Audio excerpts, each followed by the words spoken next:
In the year 30 AD, you are standing in a narrow alley in Jerusalem. The air is thick, heavy with the smell of baked bread mixed with sweat and dust. You try to walk faster, but then, from behind you, comes the heavy, rhythmic sound of iron-studded sandals striking the stone road. Your stomach tightens. You don't dare turn around, because in an occupied city, just one wrong glance at a Roman soldier could cost you everything. Your property, your freedom, even your life. Forget the peaceful, colorful Bible paintings you've seen. In the next few minutes, we are stepping into the harshest reality of history. This is not a fairy tale. This is survival under the shadow of the most brutal empire of the ancient world. Welcome to Bible Reborn. Today we uncover how a carpenter from Galilee shattered an empire, not with swords, but with the greatest psychological warfare ever recorded. Oppression doesn't always begin with violence. Rome understood something many empires did not. If you control the mind, you don't need to use force as often. Look at the temple in Jerusalem, the holiest place for the Jewish people. And right beside it, towering over it, stands a massive fortress, Antonia. From above, Roman soldiers watch like hunting hawks. You cannot pray without feeling their eyes on you. You cannot weep in repentance without knowing a blade may already be waiting. This was not just architecture, it was psychological domination, perfectly designed, and even more terrifying were the men holding the swords. Not all of them were noble Roman citizens. Many were mercenaries from Syria and Samaria, people who already carried deep hatred toward the Jews for generations. Now, they had power, and they enjoyed it. For rulers like Pontius Pilate, human life was not sacred, it was entertainment.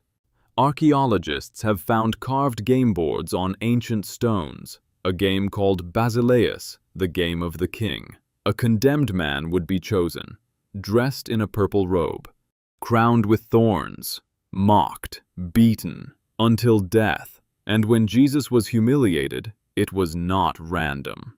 He was being turned into a piece on that cruel game board.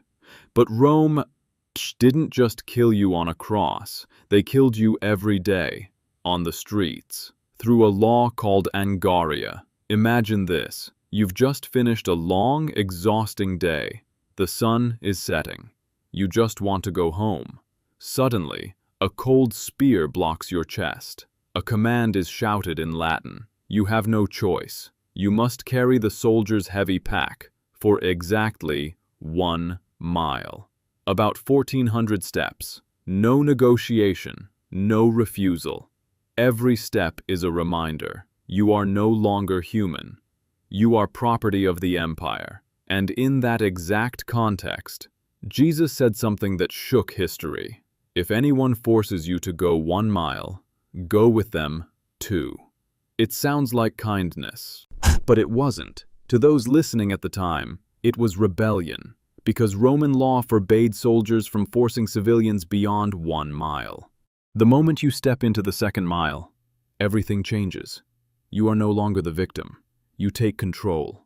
The soldier becomes afraid. He starts thinking, why is he still carrying my pack? Is he trying to report me? With one sentence, Jesus turned the oppressed into the ones in power, not through violence, but through wisdom and spiritual authority.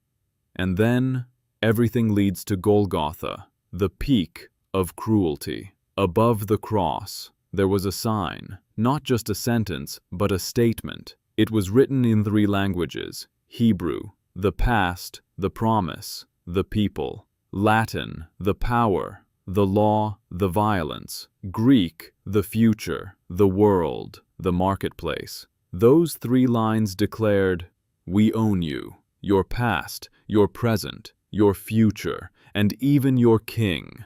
But they were wrong. Yet when Jesus stood before Pilate, the man who held the power of life and death, he did not beg. He said, you would have no power over me if it were not given to you from above. That is not the voice of defeat. That is the voice of a king. And when he breathed his last, something unexpected happened. A Roman centurion, a man who had witnessed countless executions, looked up and said, "Surely this man was the Son of God." In that moment, the empire began to crack, not from the outside, but from within. 300 years later, the Roman eagle fell, but the cross was lifted high, not by swords, but by faith. The Bible was not written in comfort. It was forged in oppression, in fear, in blood and tears. And today, you may not live under Rome, but you still face your own Angaria. Pressures, burdens, injustices, forces that try to strip away your identity and your peace. But remember this lesson from Jerusalem. When you respond not with hatred, but with strength and faith, you are not weak. If you are activating a power that can transform entire systems, so where are you right now? Are you still in the first mile? Or have you stepped into the second? If this message speaks to you, leave a comment. And if it moved you, share it so others can hear it too. This is Bible Reborn, and the journey to uncover truth has only just begun.